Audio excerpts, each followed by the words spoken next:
Hi, welcome back to Tech Talk with Suits, and I am your host, Suits.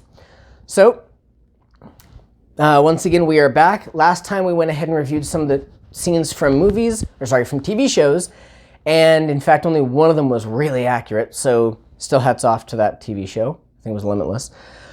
Today, we're going to go through some of the movie hacking scenes. I went ahead and combed the internet and found some movies I'd never seen, some of them I had, and some of them I was like, oh, that's really cool.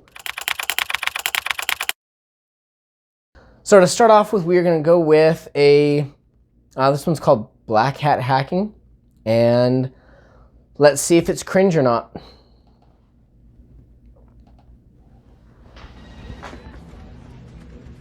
All right, dude's checking his email. Out of the fact you were contacted by an FBI agent working with the Joint Task Force, you're not logging in.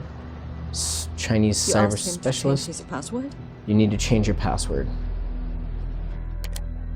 Okay, so it's a phishing email. No. Okay. No! Downloaded the PDF. Of course you did. Downloaded was the keylogger. Oh. Thanks for giving them all access pass to all your files. Social engineering and technology at its finest. It's kind of a cool view. I wouldn't have thought about doing that. Guys.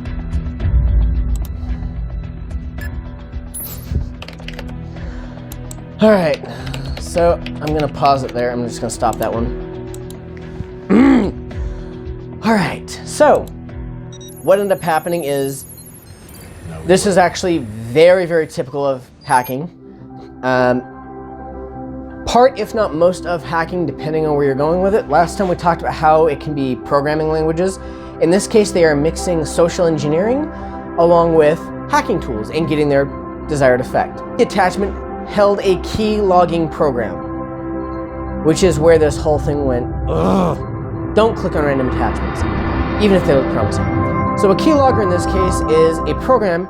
In this case, it was a hidden program in that file that deployed automatically. So as soon as he clicked on it, it opened up this keylogging program that then started capturing every single keystroke that this guy puts into his computer. So all the keystrokes that he puts in then get sent to the hacker. So yes, anything you start typing.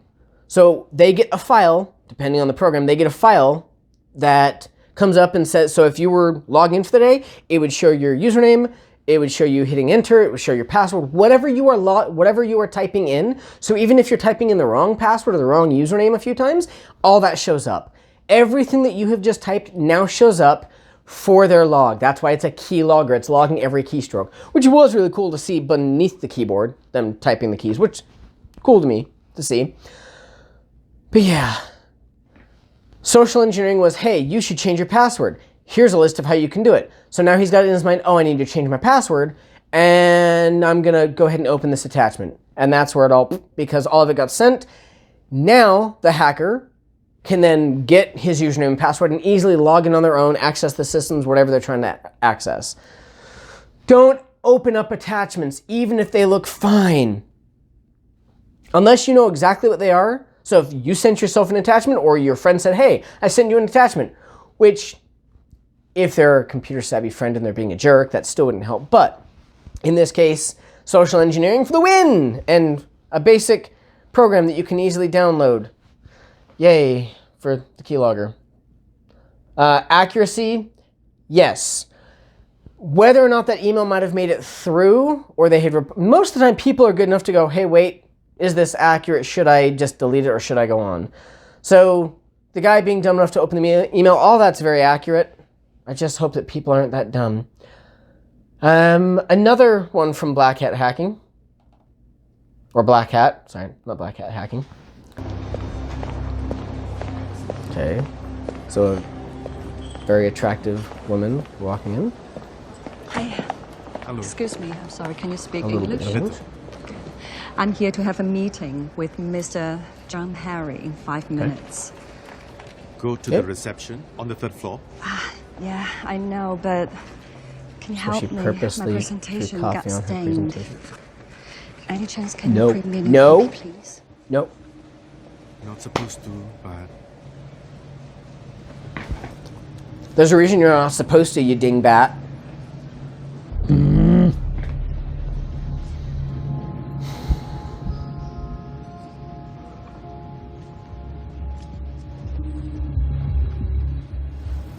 And he's done.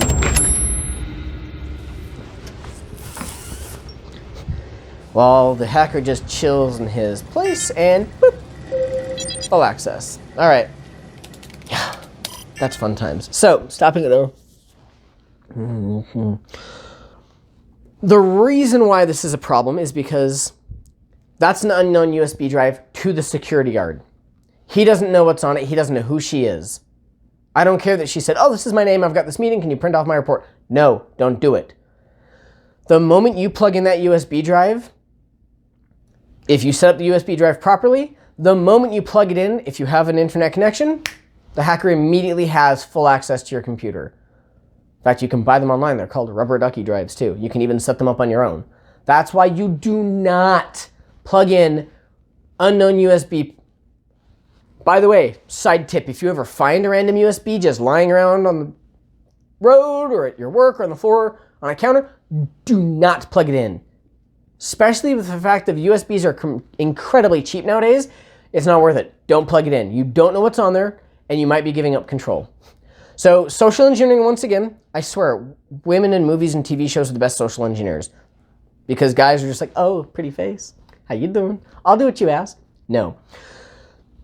So social engineering, she asked for help. He gave it to her. He got her. She got him to plug in the USB drive, and our lovely hacker, I'm meaning the hacker, not that he is lovely, although Chris Hemsworth does look really good. He got immediate access and got administrative login rights. Don't plug in random USB drives, and don't do it for other people. There's a reason why he said, oh, well, I'm not supposed to. There's a reason for that, because they don't want you giving access like this or messing up their system. All right, moving on before I get really mad. All right, this one is from Hackers. This is an old movie from like the 80s, I think. It isn't a virus. It's a worm. What's this Okay. money? It nibbles. You see all of this? This is every financial transaction Ellingson conducts, yeah? From $1 million deals to the $10 that some guy pays for gas. The worm eats a Love few that cents hair. from each transaction. No one's caught it because the money isn't really gone. It's just data being shifted around. And when the worm's ready, it zips out with the money and erases its track. Joey got cut off before he got to that part. Check it out. By this point, it's already running at what? Twice the speed as when it started. And at this rate, it ends its run in 2 days. Judging by this segment alone, man, it's already eaten about $21.8 million, man. Whoever wrote this needs somebody to take the fall. And that's Freak, and that's Joey, and that's us. I gotta pause there. So this one goes on a little bit longer. This is only about halfway through. And the hard part I have with this scene is they use legitimate terms in the wrong way. So in the very beginning, he said, oh, it's not a virus, it's a worm. Which makes sense. Viruses need a user to do things to it in order for it to spread. A worm, however, does not. The moment there's a worm, it will go through, it'll replicate itself, it'll move through the systems. They can go from one system to another system to another system. The entire point of a worm is it's much like a virus where it's meant to cause chaos and havoc usually, or it might have a totally different programming system where it's supposed to switch files around. Either way, it's never a good thing. Worms are not meant to be good. The problem with this is it's when he started saying, oh, the worm is nibbling. That's what it's a worm. Has nothing to do with nibbling. So it sounds like the worm was... This is just weird.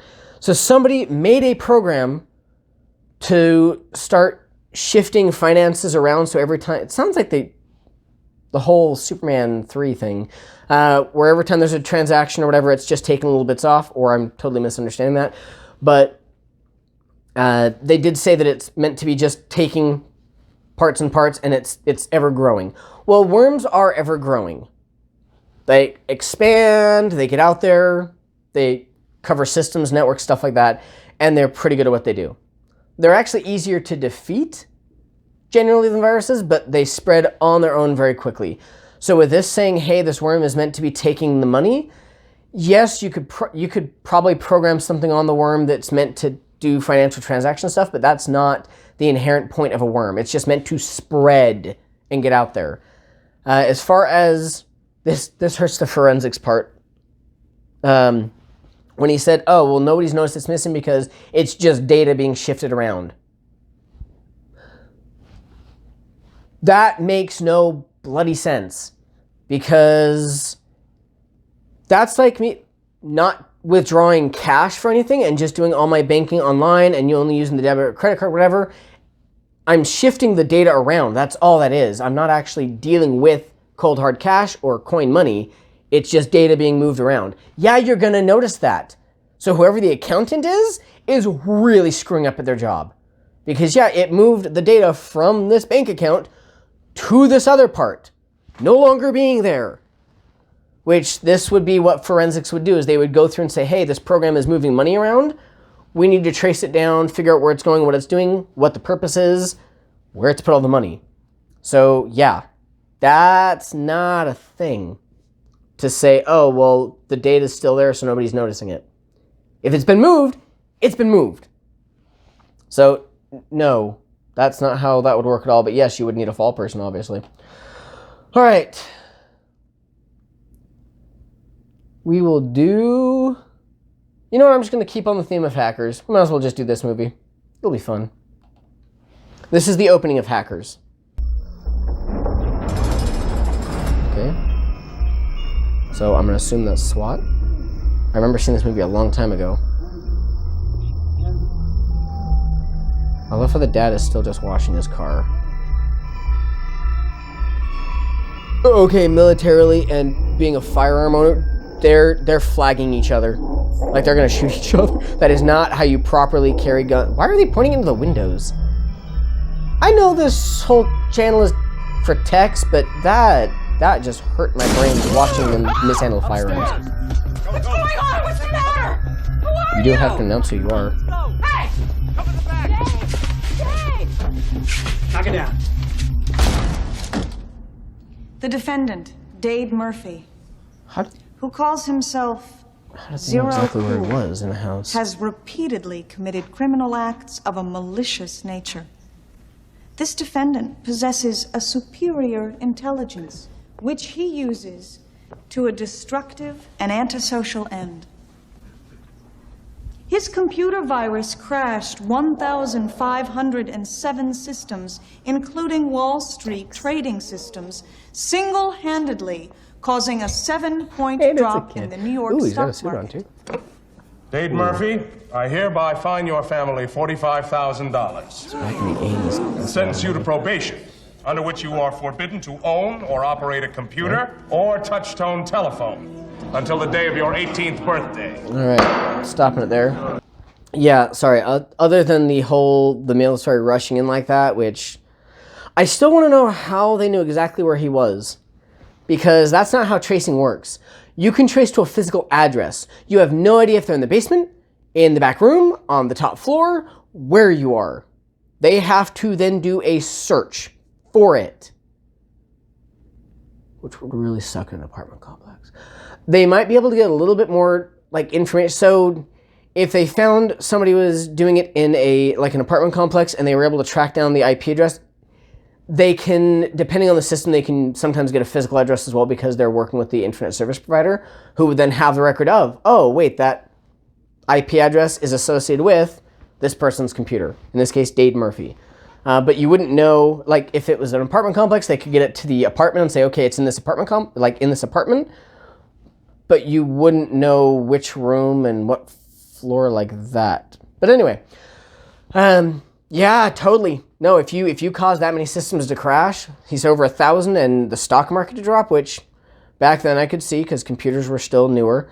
Yeah, you would totally go to prison for that, which he's a kid, he's underage, so they just tell him that he's not allowed to operate a computer or a touch-tone phone, because back in the 80s it was all dial-up, obviously.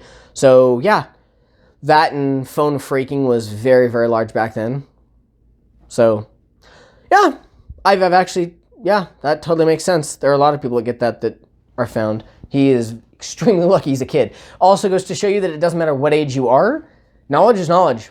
If you enjoy what you're doing and you know how to do it, I don't care if you're 12 or 60. Yeah, it works.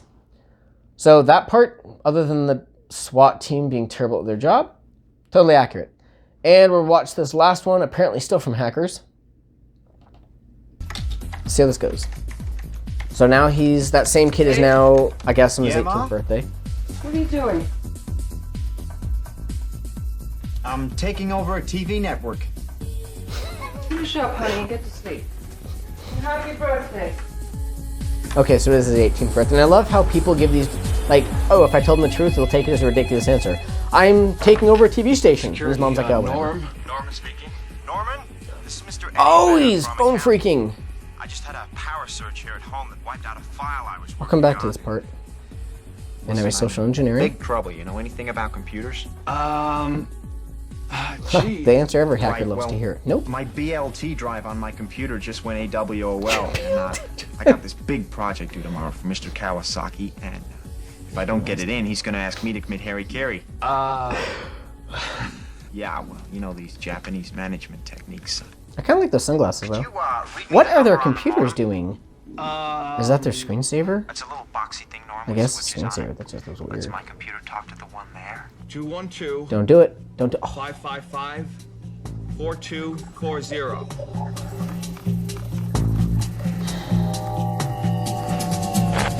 Okay, so pausing there. We'll finish this up in a moment. Pausing there. So in the very beginning, he is phone freaking. So he's actually gone into the phone cable box. If I remember this movie correctly, which I don't remember most of it, but that scene, it looks like he is hard-lined into the phone box, so to make sure that they can't trace him to that particular phone call. So in this case, it's if I tap into, so he's in an apartment complex, I'm assuming, if I tap into the neighbor's phone and then use that, they can't trace it back to me. Obviously the voice can be mine, but the phone line is not traceable back to me. So he did phone freaking, hooked it up to the phone so he couldn't be tracked that way, and then called up and did social engineering. Hey, my computer just went, my BLT, bacon, lettuce, tomato, that's not a thing, went AWOL, which is, yeah, AWOL is the thing, and basically tried to get the guy on the other end to say, hey, I'll help you out. Because he's like, hey, my computer just died, basically, my file is gone. My boss really needs this, and he's gonna kill me or want me to kill myself if I don't get this done. Can you help me? And the guy was like, so he's putting urgency. Urgency is huge with social engineering. If you can make them feel like, hey, there's a deadline and we need to do this by this deadline, it makes them think, oh, well, I can't call up my boss and make sure that this is okay. I can't double check with anybody else. It has to be now. Now. Or something really terrible is gonna happen. That's urgency. Which, yeah. I had to teach people, don't care about the urgency, you still need to do your job, regardless of how they screwed up. So in this one, he gets him to read off the, sounds like the serial number on the modem, which back then, same as kind of like giving the IP address. So then he's able to tap into that modem. So currently, yeah. Let's see the rest of this. So he's hacking into so now he's into the TV station.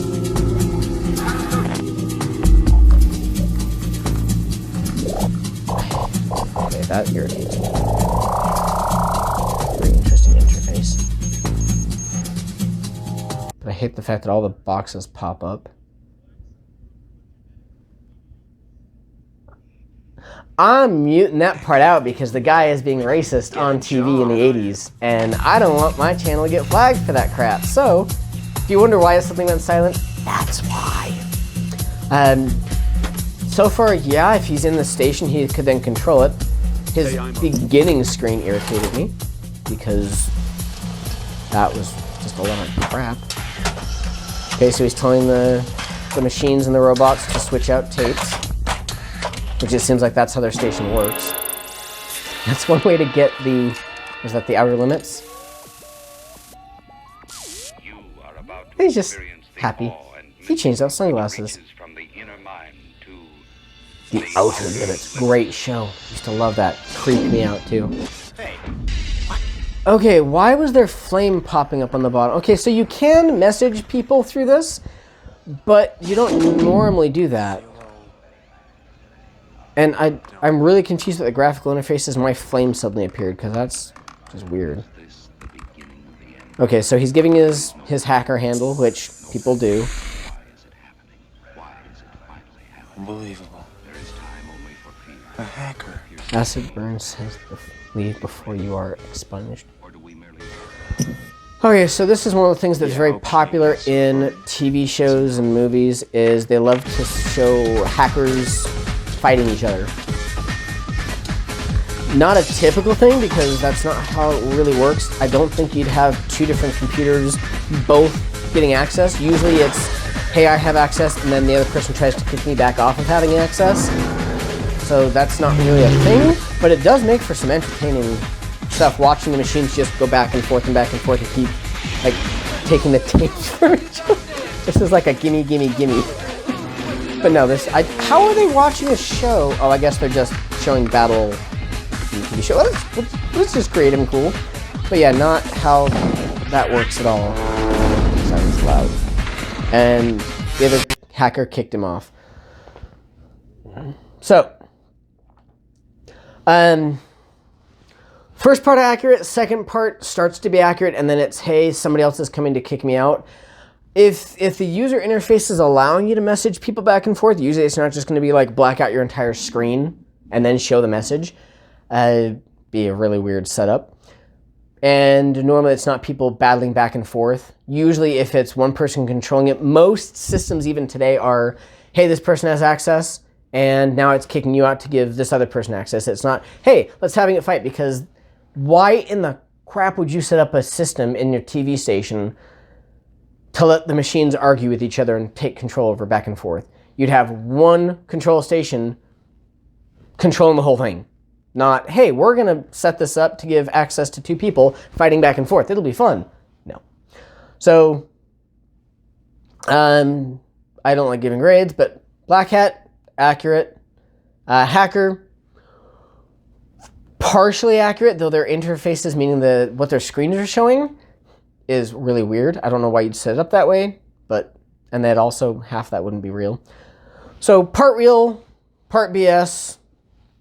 Overall, it was still a great movie in the 80s. But yeah, if you guys have any other TV shows or movie scenes or anything like that you wonder how accurate it is, let me know. Send them to in fact, just send me a link to my Instagram. I'm not downloading any stuff that you guys send. I'm not opening links.